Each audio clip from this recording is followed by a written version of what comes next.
ओम नमः शिवाय। प्रिय दर्शकों, बात होगी अगले 6 महीने की और बात होगी कर्क राशि की। शनि की ढैया से आप मुक्त हो चुके हैं। शनि बदल गया। ये 6 महीने उम्मीदों के साथ बदले हैं। बस शनि बदल गया, लगा कि अब कुछ मिलेगा। राहु केतु गुरु बदल गए मई में, तो लगा कि अब कुछ मिलेगा। लेकिन फिर भी ढाक के 3 पात, मिला कुछ नहीं। बस उम्मीद, अपेक्षा, आशा ये 6 महीने में रहे हैं। लेकिन अब आगे 6 महीने क्या अब मिलेंगे? तो मैं कहूँगा निश्चित रूप से मिलेंगे। किन क्षेत्रों में मिलेंगे? क्योंकि देखिए, कोई भी ग्रह बदलता है, एक राशि को छोड़कर दूसरी राशि में प्रवेश करता है, तो वो ग्रह सामान्यतया मृतावस्था का या फिर वो बालावस्था का होता है। नाम से स्पष्ट है, न मृतावस्था का ग्रह अच्छा होगा, न बालावस्था का ग्रह अच्छा होगा, तो कमजोर ग्रह होता है। लेकिन अब ये 6 महीनों में ग्रह मजबूत होंगे। लेकिन कब प्रचंड मजबूत होंगे, कब पीक पर आएँगे ग्रह, कब ऐसा टाइम आएगा कि उस टाइम आपको मिलेगा ही मिलेगा, ग्रह देगा ही देगा। वो मैं तिथि, वो महीना मैं आपको बताऊँगा इस वीडियो में। क्योंकि आपका जो गुरु है, इन 6 महीनों में क्या होगा? 9 जुलाई से लेकर के 9 जुल देखिए, 12 जून से लेकर के 9 जुलाई तक तो ये आपका जो भाग्येश है, गुरुदेव हैं, ये अस्त हैं। अब ये अस्त से 9 जुलाई को निकल जाएँगे, उदित हो जाएँगे। जैसे ही ये उदित होंगे, वैसे ही ये आपको रिज़ल्ट देना शुरू करेंगे। लेकिन ये प्रारंभिक चरण है, तब भी मैं बोलूँगा कि ऐसा भी नहीं कि एकदम से सारे काम एकदम से बन जाएँ, तब भी।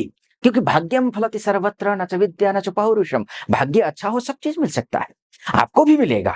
9 जुलाई से अर्थात 10 जुलाई मानकर चलिए, क्योंकि 9 जुलाई को तो ये उदित हो रहे हैं। उदित होने का अर्थ तात्पर्य ये है कि पूर्ण रोशनी, पूर्ण किरण उनका वो आप पर आएगा। यानी कि भाग्य की पूर्ण दृष्टि आप पर रहेगी। उसके संरक्षण में आप रहने वाले हो, तो मिलेगा तो तय है, ठीक है? तो 9 जुलाई से ये मिलना शुरू हो जाएगा। क्योंकि और यह चाहे विदेश में रहते हों, चाहे स्वदेश में रहते हों, दोनों के लिए। क्योंकि गुरुदेव जो है विदेश हाउस में जाकर के बैठे हुए हैं। वैसे अगर अगर भाग्येश त्रिकस्थ होता है, तो निर्भाग्य योग बनता है। ये बहुत शुभ नहीं होता है, भाग्य का वहाँ जाकर के। लेकिन यहाँ से एक हिसाब से दूसरा पॉइंट ऑफ व्यू से देखें, कुंडली को दूसरे दृष्टिकोण से कुंडली को देखें, तो ये अपने स्थान से चतुर्थ भाव में हो जाएगा। ये भी यहाँ हमें समझना पड़ेगा। लेकिन बड़ी बात ये है कि देश में रहते हों या विदेश में रहते हों, क्योंकि बहुत सारी माताएँ, बहनें, भाई-बंधु हैं हमारे जो विदेशों में रहते हैं या फिर एमएनसी में काम करते हैं या फिर विदेश जाने की तैयारी कर रहे हैं, उनके लिए सबसे ज़्यादा शुभ है, उनसे भी ज़्यादा जो डोमेस्टिक लेवल पे हैं, सबसे ज़्यादा शुभ उनके लिए है। एक तो ये है, खर्चा थोड़ा हो सकता है, धर्म कर्म में खर्चा हो सकता है, कुछ ऐसे सामाजिक गतिविधियों में आप अपने पैसे इन्वेस्ट कर सकते हैं। पैसा खर्च वो दुखदाई पैसा खर्च नहीं होगा। ऐसा भी नहीं होगा कि बेवज़ह पैसा खर्चा हो रहा है। पैसा खर्च बेवज़ह लेन-देन जो हुआ है वो तो देंगे ही, उसके अतिरिक्त भी धार्मिक कार्यक्रमों में आप खर्च करते हुए दिखाई दे रहे हैं। नौकरी की अगर मैं बात करूँ, तो एमएनसी में काम कर रहे हैं, विदेश में रह रहे हैं, तो जाना चाह रहे हैं, उनके लिए तो है ही नौकरी में बहुत अच्छा, चाहे बिज़नेस कर रहे हैं आप, चाहे नया स्टार्टअप करने की सोच रहे हैं आप, उनके लिए तो अच्छा ही। और उसमें से भी खासकर वो जो बौद्धिक स्तर पर काम करते हैं ना, कि फिजिकल वर्क कम और बौद्धिक वर्क ज़्यादा, और वो उन उसमें भी उन लोगों का ज़्यादा ये सपोर्ट करेगा, जो जो उनकी शिक्षा रही है, जो एजुकेशन उन्होंने लिया है, उसी में वो अपना करियर बना रहे हैं, उनके लिए ये ज़्यादा देगा।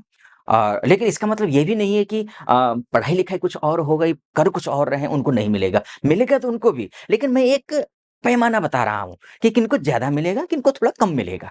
ये मैं आपको बताने की कोशिश कर रहा हूँ। मिलेगा सबको, लेकिन और खासकर बैंकिंग सेक्टर हो या फिर शैक्षणिक दुनिया से जुड़े हुए हों, जैसे कि स्कूल में हैं आप, लेखिका शिक्षिका हैं आप, शिक्षक हैं, कॉलेज में हैं, लेक्चरर हैं, प्रोफ़ेसर हैं, एचओडी हैं, प्रिंसिपल हैं, कुलपति हैं, चाहे ऑनलाइन क्लासेस लेते हैं, चाहे पॉडकास्ट करते हैं, चाहे आप ऑफ़लाइन ही क्लासेस लेते हैं, आप चाहे स्कूल के ऑनर हों, तो इन क्षेत्रों के लिए शानदार टाइम मैं बोलूँगा, अच्छा मैं बोलूँगा, ये गुरु का उदित होना। कब से? ये 9 जुलाई से। ठीक है? तो ये ठीक हो रहा है। अच्छा, आगे बढ़ो उससे पहले एक निवेदन आपके समक्ष रखूँगा। यहाँ तक पहुँचे हैं आप और मेरा विश्लेषण आपको सटीक लग रहा हो, तो चैनल को सब्सक्राइब कर दीजिएगा, वीडियो को लाइक और कमेंट बॉक्स में जाकर के महादेव का भक्त हूँ, कृपा आप पर भी बनी रहे ऐसी मेरी कामना। हर हर महादेव 5 बार, 11 बार या 21 बार ज़रूर लिख दीजिएगा या फिर अपने भाव मन में जो भी आते हैं, वो लिख दीजिएगा।